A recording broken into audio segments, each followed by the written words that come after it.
Salut les gens, aujourd'hui petite vidéo concernant les différences entre le manga et l'anime de Akame ga Kill, qui je vous rappelle est mon manga préféré. Mais peut-être que toi tu ne connais pas l'histoire, alors un petit résumé s'impose. L'histoire nous parle d'une capitale corrompue et gouvernée par un gosse qui est lui-même contrôlé par le premier ministre qui peut faire ce qu'il veut. Et ce premier ministre c'est un vrai fils de pute. Et de cette corruption est née l'armée révolutionnaire qui va faire en sorte de changer la capitale en éliminant les ordures qui la pourrissent. Et c'est de cette armée révolutionnaire que se cache un petit groupe d'assassins appelé le Night Raid, qui sont les piliers les plus forts de l'armée révolutionnaire, qui vont se charger de l'élimination des pourritures de la capitale. Donc, le but de cette vidéo, c'est que je vais énoncer quelques éléments qui sont dans le manga mais absents dans l'anime. Oui, parce que si vous me connaissez depuis un bon petit moment, vous savez que j'arrête pas de vous casser les couilles en vous disant de lire le manga Akame ga Kill. Voilà. Et ces différences dont je vais vous parler, ça aurait pu être tellement intéressant, et des événements qui sont trop courts dans l'anime ont été plus approfondis dans le manga. Donc déjà, attention, ça va éventuellement spoiler. Donc si t'as pas vu l'anime, ni même lu le manga en entier, et ben fuis. Commençons par le cas Rune versus Champ. Rappelez-vous de ce personnage ailé, le bonhomme, tu vois, le Dumbledore des Jiggers.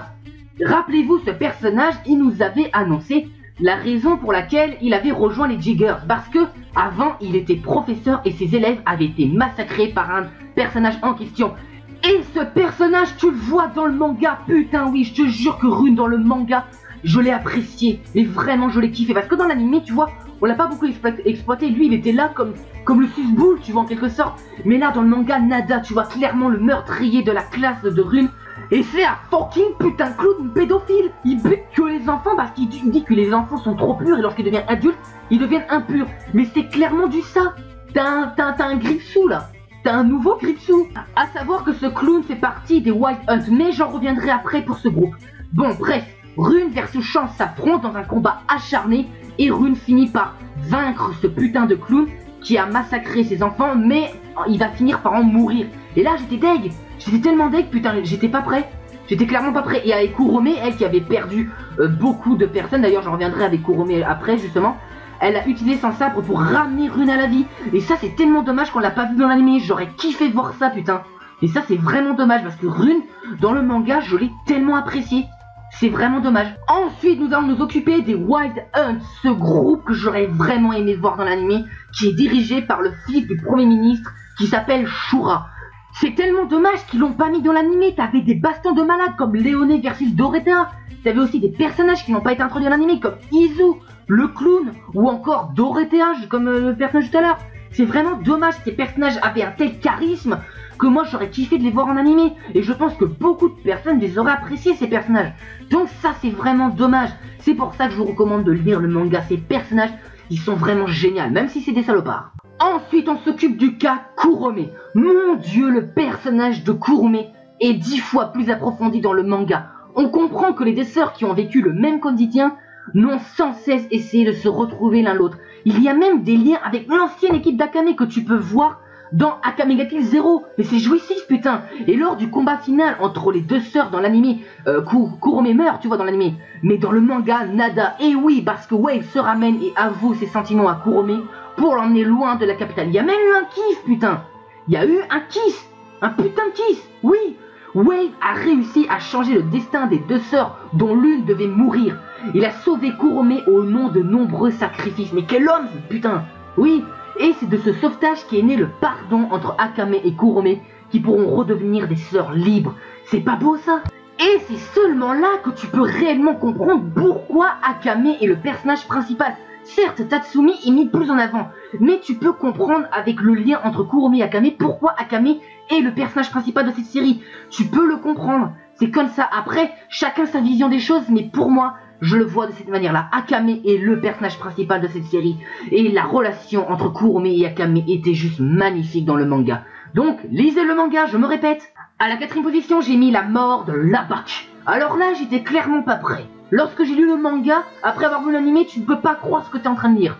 Je te jure, ce personnage, c'est la badasserie ultime. Le mec, il tue Shura, le fils du premier ministre, d'une manière tellement dégueulasse et tellement bien méritée contre ce bâtard, que c'en est limite jouissif. Et après, mais tu t'attends pas à ce qu'il crève de cette manière-là. Genre, t'as Izu, l'un des membres des White Knights, qui le coupe en deux. Easy, comme ça. Putain, moi j'ai failli lâcher une larme lorsqu'il se remémore Najanda et quand il lui dit pardon d'être un lâche, mais j'ai quand même réussi à tenir jusqu'au bout, tu vois. Mais moi je dis, mais mec, t'as fait plus que tenir. Shura, ce gros connard, lui a trucidé une testicule. Mais t'imagines le bonhomme? Ce mec c'est un vrai, donc Lobok là tu le respectes. Tu te dis que ce mec c'est un vrai homme, un vrai guerrier. Donc Lobok, respectez ce mec, oui. Et maintenant nous allons nous occuper d'un des points les plus importants, le Night Raid et les Jiggers. Le lien entre ces deux fractions est très sanglant, mais très similaire. Oui, les deux camps se ressemblent plus au point. J'aimerais rectifier un truc. Les Jiggers ne sont pas méchants. Oui, car le Night Raid et les Jiggers, ils agissent pour le même but. Rendre la capitale meilleure, mais avec des méthodes et des idéaux bien différentes. Oui, le Night Raid tue les ordures, or les Jiggers, eux, veulent changer la capitale de l'intérieur. Et là, vous allez me dire, ouais, mais SD et Siriu, c'est des vrais salopes. Alors, oui, mais non. Oui, parce que Siriu, je sais pourquoi vous la détestez, celle-là. Mais elle n'a fait que son travail. Certes, elle a tué Shelley, mais elle faisait partie des Night Raid, une ennemie de la capitale. Siriu, elle a fait juste son travail. Voilà. C'est pas une salope pour autant. Bon, c'est vrai qu'elle agit parfois comme une grosse pétasse, mais c'est pas une salope pour autant. Même SDS, bien qu'elle torture et elle tue les plus faibles qu'elle, elle ressent des sentiments et croit agir pour le bien de son peuple. Or, le Premier ministre, lui, ne pense qu'à sa gueule. C'est lui le vrai méchant de l'histoire. SDS et les Jiggers ne sont que les antagonistes. Or, le terme antagoniste ne veut pas dire méchant. C'est juste le personnage qui va s'opposer aux idéaux du projet du protagoniste qui, lui, est le héros. Bon. Death Note par exemple, Kira, lui c'est le protagoniste de l'histoire, et elle c'est l'antagoniste puisque c'est lui qui va s'opposer aux idéaux de Kira. Or, elle n'est pas un méchant pour autant. D'ailleurs, si je peux faire un lien avec Death Note, la justice de Kira est représentée par le Night Raid et elle par les Jiggers. Du coup, avec Akame ga Kill, tu peux te reposer les mêmes questions que dans Death Note. Avons-nous le droit de tuer pour changer le monde? Quel est le vrai sens de la justice? Et tout ça avec un terme bien plus approfondi dans le manga, et aussi avec des liens un peu plus évolué, et ça c'est cool. Ensuite nous allons nous occuper du cas de la malédiction de Incursio. Et ça je pense que c'est le terme le plus essentiel et le plus important de l'histoire qui n'a même pas été approfondi dans l'anime. Pour moi c'est plus important parce que Tatsumi, son arme impériale est maudite. Plus que tu utilises de puissance et plus que tu perds de ton énergie vitale et plus que le dragon va pouvoir te contrôler. En clair, si Tatsumi utilise trop de puissance, il peut se transformer en dragon incontrôlable qui ne reconnaît ni ami ni ennemi. En fait, il perd complètement les pédales. Et ça, c'était beau. C'était magnifique. J'ai même limite pas envie de vous spoiler tellement que c'était beau. Voilà. Donc, c'est juste ça que je voulais vous dire. La malédiction de Incursio, c'était tout simplement magnifique. Je vous laisse juste regarder ça. Voilà, je vous laisse regarder, faire des recherches. Parce qu'en vrai, j'ai la flemme de tout vous résumer parce que il y a tellement de choses à dire sur Incursio qu'il me faudra au moins 30 minutes de vidéo pour tout vous dire. Donc voilà, je m'arrête là pour la malédiction de Incursio. En 7ème position, la puissance du Premier ministre. Qu'est-ce que c'est que cette force d'enculé pour le Premier ministre? Genre le mec il a littéralement terrassé Léoné et d'une facilité déconcertante en plus. Là, tu as un stade où tu as le Premier ministre dans l'animé qui c'est une grosse chiotte qui est même pas capable de faire face à Léoné en mode humaine, tu vois, même sans son arme impériale. Et là, t'as un putain de Premier ministre qui fait des techniques à la Naruto samouraï. Mais qu'est-ce que c'est que ce délire? C'est énorme. Je vous jure, quand j'ai vu ça dans le manga, j'étais choqué. J'étais pas prêt. Moi, je m'attendais à un Premier ministre qui se fasse éclater la gueule facilement, mais le mec, il a littéralement terrassé Léoné. Mais c'est complètement fou. Le mec, il est aussi fort qu'un Jigger, voire même qu'il est plus puissant. J'imagine dire, peut-être qu'il pourrait même rivaliser avec SDS. Bon, j'abuse peut-être un peu, mais c'est sûr que le mec, il terrasse Siriu avec son clébard. Non mais t'imagines le truc. Le Premier ministre, c'est un monstre en fait. Bon, c'est un monstre de base. Mais là, il est encore plus monstrueux, le gars. Donc, pour le Premier ministre, bah, choqué et à la fois heureux. Parce que franchement, c'est cool de voir un Premier ministre qui sait se défendre. Voilà, parce qu'au moment, le gars, il pose ses couilles. Dans le manga, il pose ses couilles.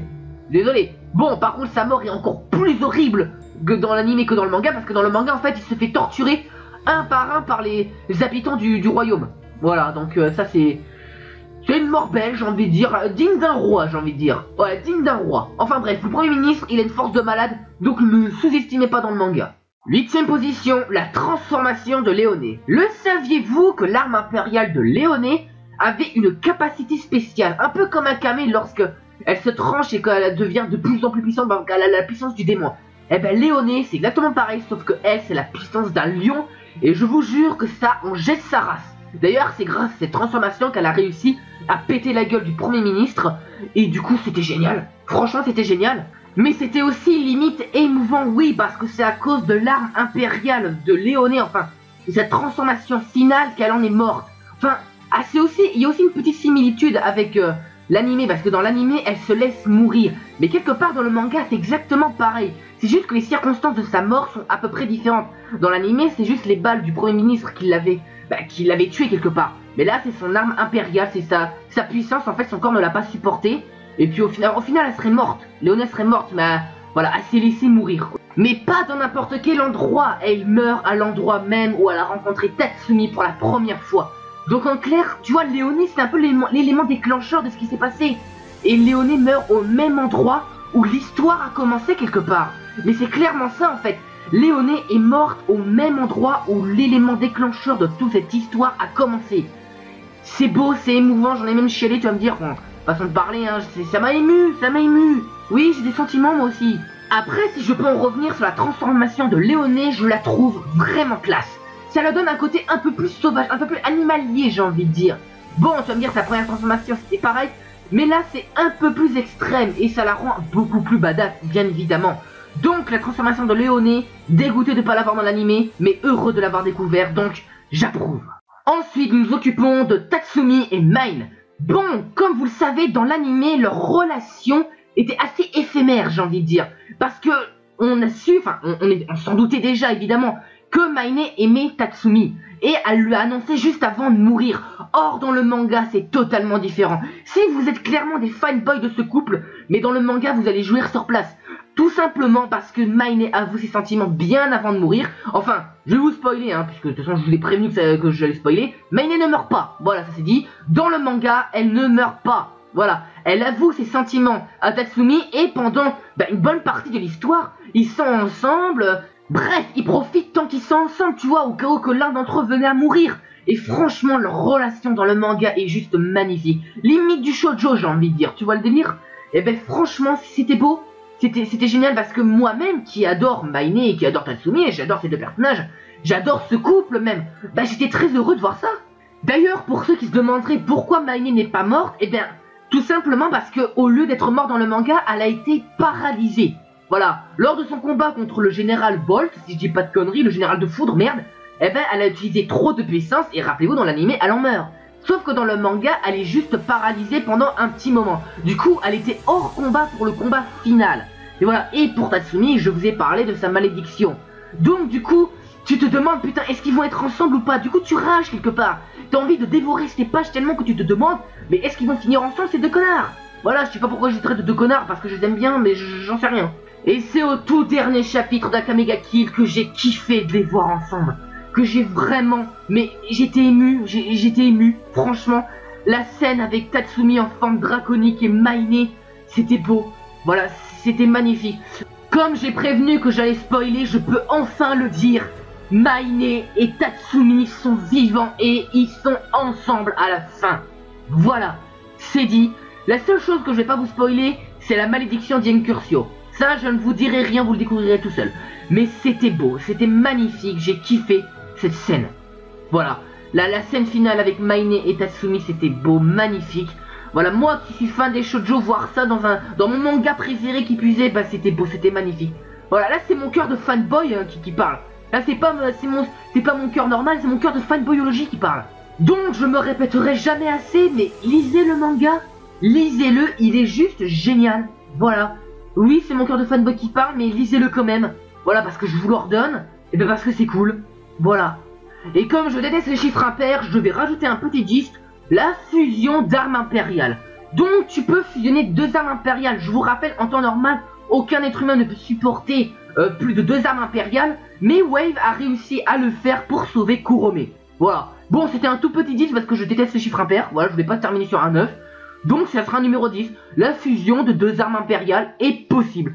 Et voilà les gens, c'est la fin de cette vidéo, donc j'espère qu'elle vous aura plu, j'espère que je vous aurai enfin motivé à lire le manga Akame ga Kill. Voilà, donc là, j'étais à ma limite, voilà, j'ai fait tout ce que j'ai pu pour vous motiver. D'ailleurs, pour ceux qui se demanderaient pourquoi t'as mis Léoné en mascotte pour ta vidéo, eh ben parce que je kiffe ce personnage. Et là vous allez me dire, mais je croyais que c'était Akame ton personnage préféré. Alors oui, c'est vrai. Mais Akame sera du secondaire. Voilà, parce que en fait j'adore Léoné, tu vois, je kiffe Léoné, et j'ai tout simplement décidé qu'elle serait la mascotte de mes vidéos. Voilà. Donc toi, va lire le manga Akame ga Kill, moi je vais glander comme un gros porc, je me casse ou je me barre à Narnia, je sais pas ce que je vais foutre en fait. Mais lis le manga. Voilà. Salut.